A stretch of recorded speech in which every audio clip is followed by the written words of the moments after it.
جی ناظرین، جیسا کہ آپ جانتے ہیں کہ اسلام آباد کے جو بلدیاتی الیکشن ہے، یہاں پہ جو ڈرامہ ہو رہا ہے وہ ساری دنیا کے سامنے ہے. اور اگر میں بلدیات کی بات کرتا ہوں تو کسی ملک کی ترقی اور خوشحالی کے لیے اس کے بلدیاتی سسٹم کا ہونا بڑا ضروری ہے.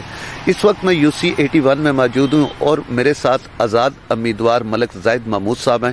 ملک صاحب سے یہ جاننے کی کوشش کرتے ہیں کہ یہ آخر ہو کیا رہا ہے. السلام علیکم ملک صاحب. جی وعلیکم السلام. ملک صاحب، سب سے پہلے یہ بتائیں سر کہ آپ کیا سمجھتے ہیں جو بلدیاتی سسٹم ہے اس کا ہونا کتنا، اس کی اہمیت کیا ہے؟ دیکھیں جی، اس کی اہمیت کہ یہ جو بلدیات ہے نا، یہ جمہوریت اور سیاست کی نرسری ہے.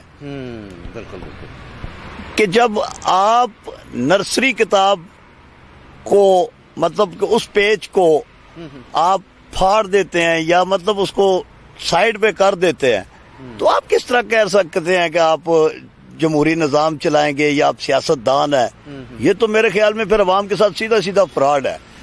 بلدیات میں سمجھتا ہوں کہ قومی اسمبلی اور صوبائی اسمبلی کے الیکشن سے بھی زیادہ اہم ہے. اچھا سر، یہ بتائیں ابھی یہ جو ڈرامہ بازی ہو رہی ہے، کبھی الیکشن کمیشن کچھ کہہ رہا ہے، گورنمنٹ کچھ کہہ رہی ہے، عدالتیں کچھ کہہ رہی ہیں، اس پہ کیا کہیں گے آپ؟ میں یہ ڈرامہ بازی نہیں ہے، یہ تو سیدھی سیدھی میں کہوں گا کہ بے غیرتی ہے کہ پوری دنیا کے اندر مطلب کہ یہ ہمارے ملک کے متعلق جو ہے نا وہ خبریں جاتی ہیں.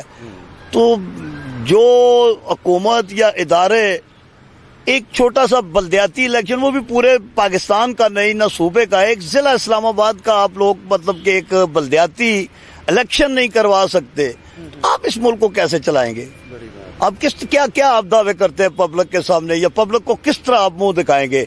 یہ بلدیات جو ہے اصل تو پبلک کے نمائندے یہ ہیں کہ جو یہ نرسری کہ یہ بنیاد ہے، ان لوگوں نے ہی لوگوں کے سامنے جانا ہے. پھر آپ MNAs MPs کو تو ہم نے ڈیل کرنا ہے، اور پھر ان کے معاملات میں جو ان کے جو دعوے ہیں وہ پبلک کے سامنے ہم نے جا کے رکھنے ہوتے ہیں، گالیاں ہم نے لینی ہوتی ہیں، کام ہم نے کروانے ہوتے ہیں. تو یہ کون سا طریقہ ہے کہ آپ بلدیاتی الیکشن کو آئیں بائیں شائیں، کبھی ادھر کبھی ادھر کبھی؟ اس وقت جو آپ کا ووٹر مایوس ہو چکا ہے اس کو کیا کہیں گے آپ؟ یقین کریں کہ میں تو ڈور ٹو ڈور یہ پرچیاں آپ دیکھیں، یہ ابھی بھی میرے یہ جیب میں پرچیاں ہیں، ہم ڈور ٹو ڈور جاتے ہیں. یقین کریں کہ وہ مطلب کہ حکومت کے متعلق اور اداروں کے متعلق میں اس کیمرے کے سامنے وہ الفاظ نہیں بتا سکتا کہ جو پبلک کے ہے، جو انہوں نے یہ زیادتی کی. پہلے ایک دفعہ اعلان کیا، پھر ملتوی کیے، پھر ایک کہہ رہا ہے کراؤں گا، دوسرا کہتا ہے نہیں مجھے میرے پاس ٹائم نہیں ہے، تیسرا کہہ رہا ہے میں سیکیورٹی نہیں دے سکتا. یار تو سیکیورٹی نہیں دے سکتا تو تمہیں وزیر داخلہ بننے کی کیا ضرورت تھی؟ تم وزیر داخلہ ہو، عدالت کا آرڈر ہے تو تم نے سیکیورٹی دینی، اگر نہیں دے سکتے ریزائن کر دو، چھوڑ دو. کسی ایسے بندے کو قابل کو دے دو کہ جو سیکیورٹی دے سکے الیکشن کے دوران، مطلب جو معاملات نظام سنبھال سکے.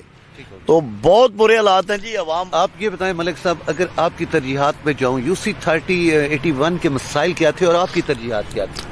دیکھیں جی، UC 81 جو ہے جو سیکٹر G13 اور G14 پر مشتمل ہے، اس میں جو مین مسائل ہے جی، جو اہم مسئلہ ہے وہ ہے پانی کا. کہ آپ دیکھ لیں کہ پانی کا مسئلہ یہاں کا، آپ یقین کریں کہ ہماری یہاں سیکٹر کی مائیں بہنیں گاڑیوں میں بوتلیں رکھ کے لوگوں کے گھروں میں پانی کی بھیک مانگ رہی ہیں. یہ کون سی انسانیت ہے؟ اگر اسلام آباد کیپیٹل ہے، یہ پورے پاکستان کا یہ مطلب یہ لیڈ کر رہا ہے یہ شہر، کیونکہ کیپیٹل دار الخلافہ ہے. یہاں یہ حال ہے تو پاکستان کے اندر باقی کیا حال ہوگا؟ کہ یہاں پہ پانی کی یہ حالت ہے کہ گھروں میں پینے کا پانی تک نہیں ہے.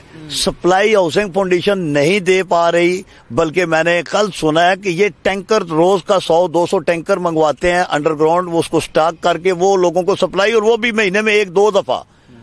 تو میں حکومت سے یہی درخواست کرتا ہوں کہ برائے مہربانی خدا را یہ میں عام آدمی ہوں، لیکن میری بات کو آپ پک کریں، اور CDA اور ہاؤسنگ اتھارٹی کے اوپر بالکل پابندی ہونی چاہیے کہ وہ فتح جنگ تک سیکٹر ایکوائر کر رہے ہیں. تو پانی ان کا باپ دے گا؟ پانی کون دے گا؟ ان کے اوپر پابندی لگائی جائے. جب تک یہ ایک ایکوائر شدہ سیکٹر کے تمام اس کو ڈیولپمنٹ نہیں کر لیتے، اس کے اندر تمام فیسلٹیز لوگوں کو نہیں دے سکتے، اس ٹائم تک ان کے اوپر اگلا سیکٹر ایکوائر کرنے کی ٹوٹل پابندی ہونی چاہیے. الیکشن کمیشن کو صرف ایک سینٹنس میں کیا کہیں گے؟ الیکشن کمیشن کو ابھی میں کیا کہوں، وہ اصل میں جب کتی چوروں کے ساتھ مل جائے تو میں اس کے بارے میں کیا کہہ سکتا ہوں. Thank you.